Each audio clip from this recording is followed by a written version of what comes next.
Hola, antes de empezar te quiero comentar que el próximo miércoles vamos a tener una sesión con una persona especializada en el desarrollo de banda sonora para videojuegos. Entonces, si estás interesada en el proceso creativo y cómo se desarrolla banda sonora para videojuegos, cáele, nos vamos a divertir, vamos a estar hablando sobre ese proceso y creo que te puede interesar.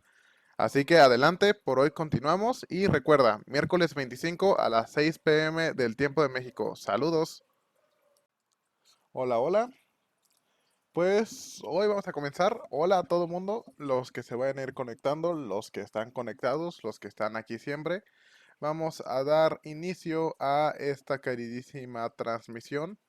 Estamos ya a la mitad de nuestra temporada en lo que respecta a cómo estamos trabajando aquí en Unity y también en el desarrollo de videojuegos. Hoy ya estamos llegando a lo que es la sexta transmisión. Uno, 2, 3, 4, 5, 6. Ya estamos a mitad de temporada de lo que vamos a estar desarrollando para las sesiones en línea de lo que es el desarrollo de videojuegos. La verdad es que me llena de orgullo que podamos estar aquí platicando. La verdad es que uno de los videos que más ha tenido reproducciones ha sido cómo crear un video, un GDD en Unity. Creo que ha sido de lo que más les ha llamado la atención en este tiempo. Y bueno, pues vamos a seguir hablando más sobre desarrollar tanto mecánicas, estructuras, algoritmos, entre algunas otras cosas más en videojuegos. Esta transmisión va a ser nuestra sexta sesión de cómo desarrollar algo en Unity, ya sea aprender el proceso, desarrollar más cosas. Y también vamos a mencionar lo siguiente, en la siguiente semana vamos a tener un invitado especial que nos va a contar sobre cómo funciona el proceso audiovisual, más que nada del lado de banda sonora en videojuegos. Esta persona se dedica a producir música de forma profesional para videojuegos. Vamos a tenerlo aquí para que nos cuente su proceso creativo. Y nada, espero que se sientan cómodos, se sientan felices y de paso, pues que estén emocionados de esa sesión. Para los que quieran aprender sobre el proceso de cómo, pues en este caso, desarrollar un videojuego o desarrollar el apartado auditivo de un videojuego, creo que les puede interesar mucho. Nuestra sesión sobre cómo se hace el proceso de desarrollo de un videojuego ya lo tuvimos. Fue muy interesante. Vamos a tener una parte 2 con otra persona hablando sobre su desarrollo en el futuro. Y nada, los que estén interesados también se pueden sentir pues invitados a este proceso. Ahí el buen Chucho está conectado. Hola, hola. Y pues nada, el tema de hoy vamos a empezar un poco hablando sobre lo que es el proceso de estructurar un proyecto en Unity. Para ello, hoy me voy a dedicar a estructurar mi proyecto de Unity de una forma más estándar, que es la forma en la que se va a estar trabajando. Repito, normalmente estas son las cosas que vemos en clases, sesiones y cursos de Unity para principiantes, intermedios y avanzados. Así que si en algún momento sienten interesados de ver pues de qué tratan estas clases, de qué tratan los cursos, o quieren reforzar conocimiento, adelante. La verdad es que todo el tiempo tenemos nuevos proyectos, nuevas asesorías y nuevos temas que se pueden aprender. Ya después del proceso de publicidad y avisos parroquiales, pues creo que podemos empezar. Muy bien, vamos a hablar un poco sobre cuál es el proceso necesario para crear un proyecto en Unity y pues todo lo que conlleva crear un proceso en Unity. Ya sea que tu proyecto sea 2D, 3D, 2.5D, le integres componentes de VR, AR o lo que sea, todos tienen que tener una estructura principal, una estructura base por la cual vamos a generar todo el desarrollo de nuestro proyecto y a partir de ahí, pues vamos a generar tanto las mecánicas, scripts, animaciones, prefabs, entre otras cosas.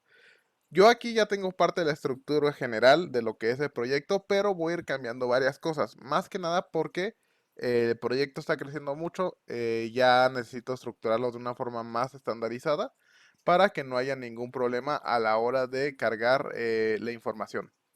Primero que nada, voy a cerrar los otros scripts que no me sirven por el momento. Hay clases de C++ que también se imparten y vamos a entrar al proceso de desarrollar o ver más o menos cómo estaba la lógica para la carga de los personajes principales. Me voy a ir a main screen solamente porque necesito ver cómo estoy cargando mi información de la aplicación.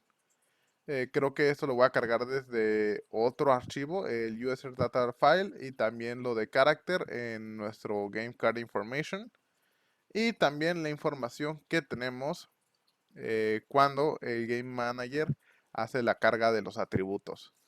Entonces, para esto, primero que nada, necesitamos tener una carpeta recursos o lo que sea donde se almacene la información. Yo voy a empezar a poner lo que es mi carpeta de recursos, que pues como pueden ver tiene todo el apartado visual, de información, entre otras cosas. Y aquí voy a crear uno que sea para mis JSON files. Más que nada porque esto me va a permitir tener una estructura más homogénea de todo el proyecto. Entonces vamos a ir aquí, vamos a crear JSON y vamos a darle un JSONs. JSONs. Ahí está. JSONs va a contener dos estructuras principales. Voy a separar esto acá y esto por acá. Primero va a tener lo que es characters y también vamos a tener lo que es user data file y lo vamos a meter a JSONs. Entonces, para que esto funcione, porque ahora si yo cargo mi juego, posiblemente va a perder la referencia de dónde estén mis cartas. Se va a quedar con las cartas base o va a decir, oye, no encontré nada de lo que me estás pidiendo. Ah, no te preocupes, ahorita lo revisamos. Entonces yo ahora voy a tener que ir acá y cambiar estos paths de carga. Entonces ahora esto se encuentra en Resources, diagonal, JSONs y ya está. Técnicamente no deberíamos de tener ningún problema. Voy a agarrar esto, la voy a adaptar acá. También esto lo teníamos en lo que era nuestro main menu. No, perdón. Main screen. Y de la misma forma vamos a cargar esto aquí así y esto acá así también. Esto es más que nada para la jerarquía de cómo cargamos nuestros proyectos. Técnicamente es la mejor forma en la que podríamos estructurar esto. También, ya si en algún momento tuviéramos muchos JSON files o archivos que son metadatos o datos que necesitamos extraer de un servidor y hacemos copias de seguridad, las podemos generar a partir de estos archivos y generar una carpeta más especializada en archivos binarios, archivos de tipo JSON, etcétera, etcétera, etcétera. Ahí estoy viendo que alguien más se acaba de unir, bienvenido. Estamos hablando un poquito sobre jerarquización de nuestros archivos y cómo estructurarlos para que pues funcionen establemente. Y bueno, vamos a estar trabajando aquí también un poquito sobre cómo funciona el proyecto. La vez pasada aprendimos un poquito sobre cómo estructurar nuestro proyecto para crear hordas, crear procesos de que nuestras unidades se carguen correctamente y directamente, bueno, ya tiene una inteligencia artificial un poquito más robusta. De hecho, ahora tenemos hordas y se subdividen y corren, entonces estoy muy feliz con ello.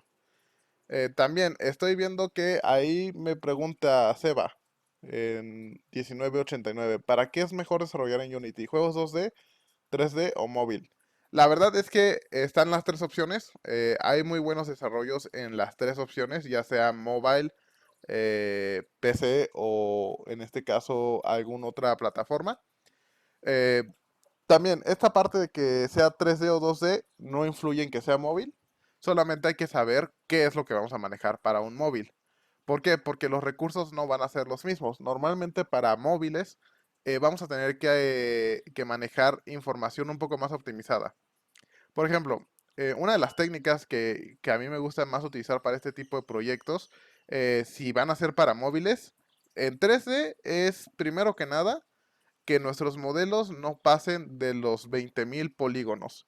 Esa es una parte muy importante a la hora de estar desarrollando y tiene que ver mucho con el aspecto de que si nosotros no sabemos muy bien cómo estructurar nuestro proyecto o cuánto pesan nuestros modelos, podríamos arriesgarnos a que nuestro proyecto pues se vea mal o se vea feo o no cargue, se laguee y no, pues no se abra el proyecto.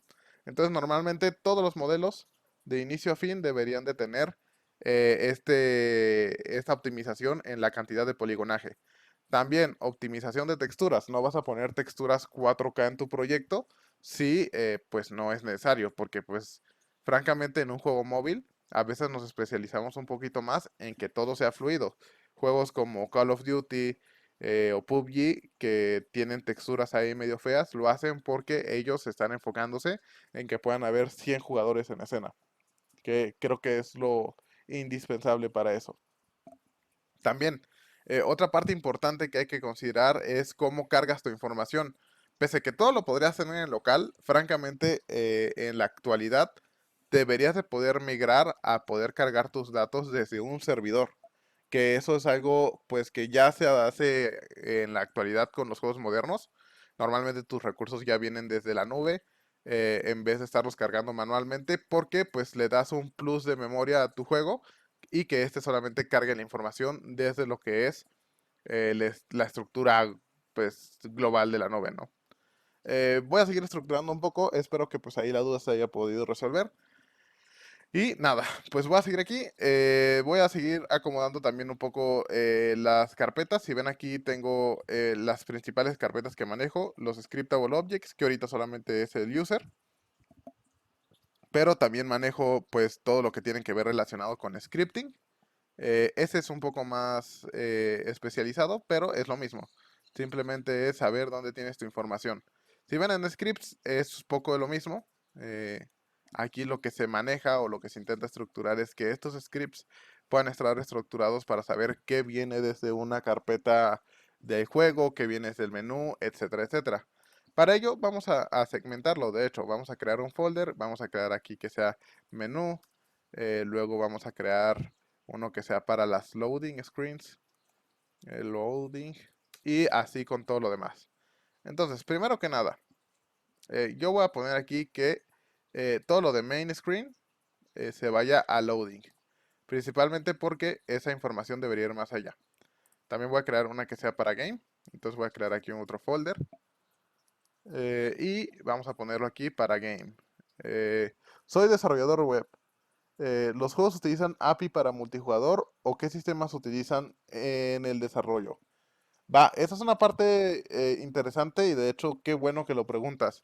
Normalmente en esa estructura que es la programación de videojuegos, eh, por ejemplo, Unity tiene su estructura local que es para el multiplayer. Tú puedes generar tus componentes y agregarlos a tu escena. No es tan lejano como crear aquí el componente y normalmente tienes el apartado del multiplayer, ¿no? O los apartados que tienen que ver más con los sistemas online. Ahorita, actualmente, ya existen otras nuevas APIs que se encargan de ese desarrollo. Por lo tanto, normalmente cuando ya estamos desarrollando, se utilizan cosas como Photom o APIs custom que se dedican a mandar esa información. ¿Qué es una API custom? Pues en este caso tal vez un desarrollador de software te creó un tipo servidor en el cual haces la comunicación y mandas la información y el servidor es especializado y hecho a la medida de tu proyecto. Entonces, pues normalmente mandas la información y la obtienes, ¿no? Intenté hacer un juego con JavaScript, pero es muy limitado. Sí, de hecho, es posible hacer juegos en JavaScript, solamente que tiene el problema de que normalmente, como un juego tiene que ser orientado a programación, orientado a objetos, perdón, quiere decir que necesitamos subdividir esto con el polimorfismo. JavaScript, pues se limita mucho en eso. Tal vez podrías programarlo en TypeScript, que es como JavaScript con un poquito de programación orientada a objetos, pero la verdad es que es un poco frustrante intentar trabajarlo con JavaScript. Te recomendaría aprender un poco en este caso, C Sharp para Unity, o si quieres empezar desde un poco más antes, con algo más sencillo, está Roblox. Yo estoy dando clases de Roblox desde hace un tiempo. Empecé a dar clases de Roblox y ellos programan con Lua. Lua es un lenguaje intermediario. Directamente es para scripting, no es como C++ o cosas así. Y ahí en Lua puedes aprender los primeros conceptos de cómo funciona una programación orientada a objetos. La verdad es que Roblox para mí era basura pura.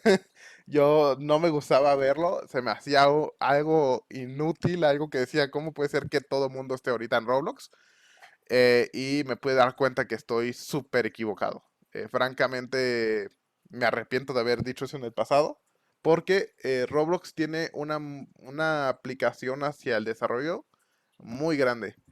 Con mis alumnos, yo pues les decía, vamos a hacer esto sencillito o así. Y ellos me decían, no, profe, es que yo quiero montar un server y quiero que mis amigos se conecten y acá y allá. Y me quedé con el ojo cuadrado porque cómo era posible que ya unos niños de 10, 12 años pudieran estar haciendo juegos online, cuando yo a mis 23 años no podía hacerlo.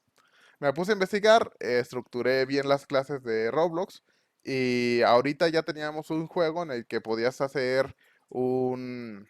Era un juego como de tipo recolección de cosas en un bosque y todos estábamos en la misma sesión.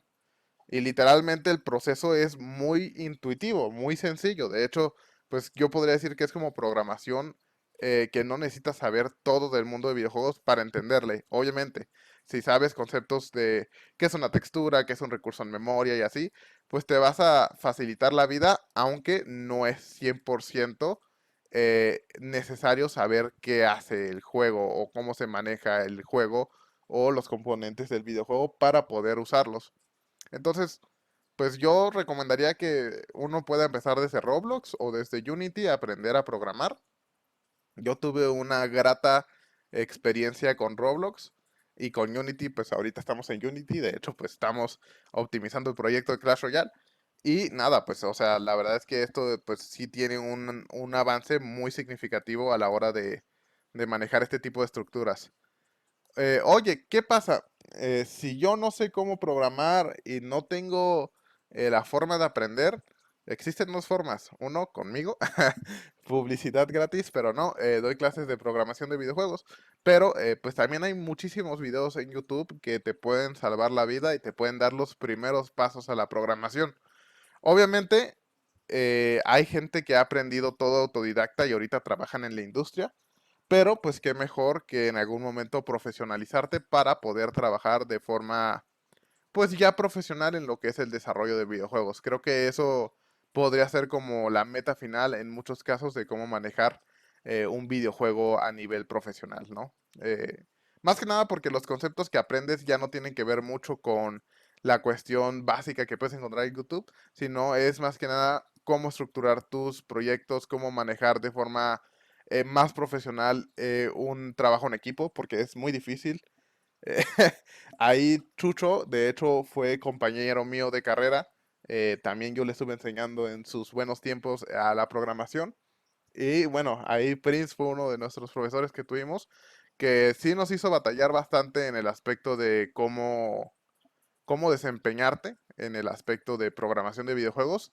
Normalmente nos rompió para poder aprender, pero ahorita ya viendo los resultados, pues podría decir que es un 50-50, ¿no? 50% es conocimiento obtenido en casa, eh, investigando sobre matemáticas, investigando sobre físicas, cómo funcionan los videojuegos, entre otras cosas, y mucho fue la carrera. Entonces, creo que es como un plus que te puede dar a la hora de que tú estés pues aprendiendo algo nuevo, ¿no?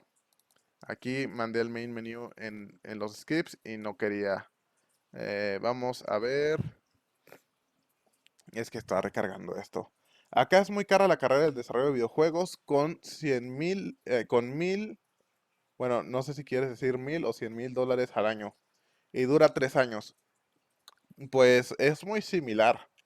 Eh, 1000 dólares, no me acuerdo cuánto es 1000 dólares.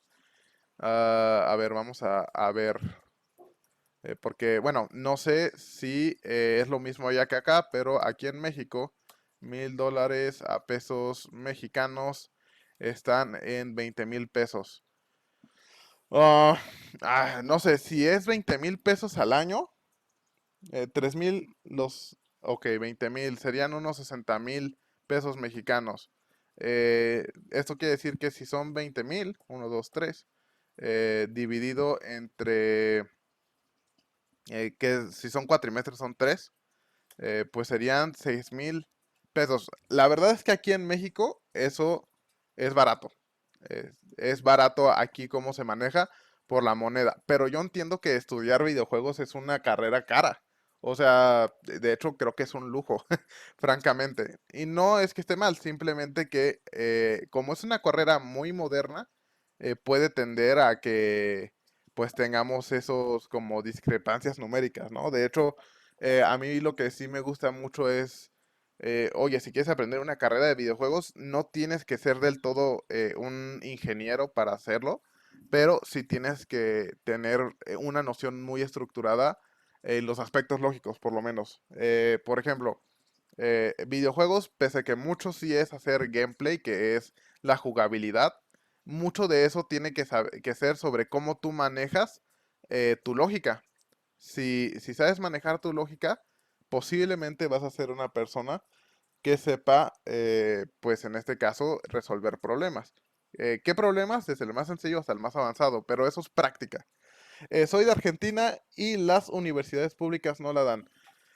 Pues sé que ahorita la situación en Argentina está medio pesada, como que se está devaluando el peso y como que hay cosas ahí medio raras. No sé cómo se esté manejando mucho la cuestión de los pesos argentinos, pero tengo un jefe que es de Argentina y me ha contado que la situación es medio inestable con esto de los pesos actualmente. Y más por la situación de que creo que hubo un retiro muy grande de dinero en Estados Unidos y eso causó pues un problema como inestable. Aquí en México yo no conozco una universidad que dé las clases o la carrera de videojuegos de manera gratuita. Todas son de paga, pero yo creo que sí está un poco más elevada cómo se maneja en México en relación de costos. Pero aún así, como digo, no es imposible encontrar un trabajo de desarrollador de videojuegos siendo un programador pues que fue autodidacta. De hecho, creo que muchas de estas cosas se aprenden en casa. O sea, yo lo que aprendí en mi universidad fueron las bases que necesitaba para poder investigar las cosas más precisas, si quieres decir así. Es como tener el manual de cómo funciona. Pero siendo sincero, ahorita que yo ya soy pues trabajador, puedo decir que parte de eso es la combinación entre qué tú investigues y qué es lo que aprendas, ¿no? Mucho de esto es qué tanto quieres aprender en base a lo que estás estudiando. Por ejemplo, yo estudié videojuegos y me especialicé en gráficas, pero ese conocimiento de gráficas lo utilizo para saber cómo optimizar mis proyectos. También, muchos compañeros se especializaron en inteligencia artificial y ahora trabajan como desarrolladores en inteligencia artificial. Pero cambia mucho dependiendo la estructura que uno esté trabajando, ¿no? Si quieres ser gameplay programmer, pues normalmente vas a aprender a hacer cosas de un gameplay programmer. Eh, y así, o sea, se pueden manejar de muchas formas. Scriptable objects. Perdón, no puedo hablar y escribir al mismo tiempo. Pero ahí está. Estoy acomodando esta estructura del scriptable object. La verdad es que no hay un momento idóneo para aprender a desarrollar videojuegos. Francamente, cualquier momento es un buen momento. Lo digo porque tengo alumnos que tienen pues ya como 47 años, creo, aproximadamente, y ya están aprendiendo a hacer videojuegos. O sea, y están desarrollando videojuegos. Entonces creo que la edad no es un problema a la hora de desarrollar videojuegos, simplemente son las ganas que tengas de aprenderlo, ¿no? Eh, yo ahorita todavía no tengo la posibilidad de certificar, estoy preparando un curso para certificarme en ello, pero yo ofrezco clases de desarrollo de videojuegos. Yo espero que a finales de año ya pueda certificarlos con una certificación nacional e internacional y así que ya puedan tener como ese beneficio completo, ¿no? Entonces, pues en una de esas, quién sabe, nos podríamos estar viendo las caras si te interesa estar desarrollando el aspecto de videojuegos. Me voy a regresar a recursos porque necesito agregar esos assets. Este es UI asset y esto es background.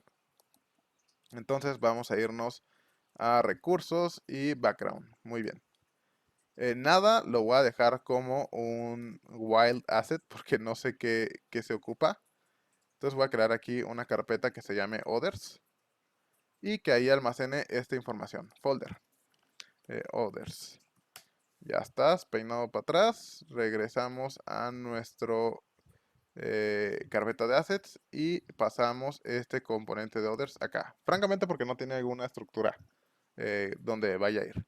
Game Manager, este sí lo vamos a pasar a la carpeta de Game en nuestro apartado de scripts. De hecho, este Game Manager... Hey, una disculpa, se me fue el espacio de la memoria en mi computadora y se cortó por un momento la grabación. Aquí seguíamos hablando un poquito sobre la estructura de nuestro proyecto en el apartado de Game Manager y luego empezamos a resolver una duda relacionada con cómo leer la documentación en Unity. Pero no te perdiste de nada, entonces quédate seguro de que el contenido que estás viendo sigue siendo el mismo. Muy bien, ya volvimos al ruedo. Se nos fue la información de la memoria. Entonces, regresando, estábamos hablando un poquito sobre la estructura de Unity, en cómo leer documentación. Eh, Ahora, toda esta información, pues aquí está, pero si no sabemos cómo emplearla, pues es un poco complicado. Entonces nos vamos al manual de scripting. Y en el manual de scripting es lo mismo. Tú vas a tener que buscar cómo está estructurada la física, ¿no? Cómo acceder a física. Entonces puedes irte a Unity Engine y es lo mismo, vamos a buscar la opción de físicas. Por ejemplo, ahí hay sprites, renderings, search, etcétera, etcétera. Y tal vez no lo encuentro, ¿no? Entonces tal vez está en Unity. Ah, pues aquí están todas las librerías, profiling, rendering, y tampoco rendering me funciona. Tal vez en el editor, ¿no? Entonces voy a buscar en el editor y no lo encuentro, ¿no? Hay muchas cosas, pero no encuentro lo que tiene que ver con físicas. ¿Qué quiere decir? ¿Que no está en la documentación? No, de hecho sí está en la documentación, solo que no lo estamos buscando en un apartado correcto. Aquí hay muchas cosas como de la estructura general y cómo se emplea en el engine. Entonces hay que ser muy precisos en qué queremos buscar. Clases tiene muchos eventos y de hecho aquí empiezan a estar cosas de las físicas como Android 2D, que él nos explica que es parte del Distance Joint, Hinge Joint, Slider Joint y Spring Joint. Y aquí viene todo lo que se utiliza en código y cómo lo podrías emplear, con qué cosas se relaciona y cómo podríamos emplear un pequeño ejemplo. En algunos vienen porciones de código que podrías utilizar y en otras simplemente te explica la descripción general. ¿Por qué lo hace de esta forma? Porque normalmente ya cuando nosotros necesitamos emplearlo, o la llamada de esa función es igual que en componente, o simplemente necesitas ver el código que te comparte, ¿no? Como en el audio listener, que posiblemente debería tener código. Si no tienen código, nos vamos a ir a uno más sencillo, como un Box Collider 2D, que podría tener generales y también tal vez alguno de eventos. Aunque ese yo creo que debería estar en una de eventos directamente, o sea, una pestaña de eventos. Pero sí, por ejemplo, aquí eventos debería tener referencias y cada referencia te debería demostrar algo relativo a esas estructuras. Entonces, normalmente así es como esto funciona. No hay mucha ciencia, debería ser muy sencillo a la hora de investigarlo y emplearlo. Entonces, pues espero que con esto se haya podido resolver un poco más esa duda general. Y muy bien, ya pude estructurar esta situación. En prefabs tengo prefabs generales. Aquí tengo mis ventanas, tengo Battle Buttons, Canvas, Cards, entre otras cosas. Todo esto es de mi main menu. Entonces todo esto yo lo debería de agarrar y debería tener una carpeta que sea para mi menú. Entonces yo voy a ir acá y voy a crear una carpeta que se llame folder y va a ser menú. Y aquí voy a agarrar todo esto. Oye, que luego puedo utilizar cosas que haya creado como prefabs, claro. Y se pueden guardar. En el segundo plano, espero que se haya podido resolver tu duda relativa a cómo leer la documentación de Unity. No es muy complejo, solamente hay que saber cómo estructurarlo. Ahora, un pequeño recorrido de lo que vemos en los cursos de Clash Royale. Francamente, esto es muy sencillo. Normalmente lo que hacemos es estructurar el proyecto como lo estamos viendo aquí, le damos formato, forma y nos ponemos a jugar, a programar. En este caso, ponemos a cargar las cosas que necesitan ser cargadas. Por ejemplo, aquí hubo unos cuantos problemas porque me dice, oye, pues como que la información no se está cargando, ¿no? Y eso podría ser algo preocupante a la hora de que nuestras pantallas se carguen. voy a ir a mi Level Manager y voy a ver si se perdió alguna referencia. Yo creo que no se perdió una referencia, más que nada se perdió la referencia del carácter JSON, que aquí está, de hecho es este. Entonces, como mi Level Manager no tiene la carpeta adecuada, yo había puesto que esta era la carpeta de resources, diagonal, JSONs y characters. Y ya está. Esto no debería tener más problema. Voy a quitar esto y lo voy a recompilar. Este video lo subes a YouTube. Claro, de hecho, las últimas 6 sesiones, 3 sesiones la he subido y pues lo voy a poner. No sé si solo soy yo, pero como que se me medio murió el stream. Creo que eres tú. Aunque tengo unos lags pequeños de internet, a veces como que está medio fallando. Una disculpa por eso. Pero aún así el video yo lo estoy grabando y lo voy a subir en su momento a YouTube, ¿va? Para que no tengan ningún problema.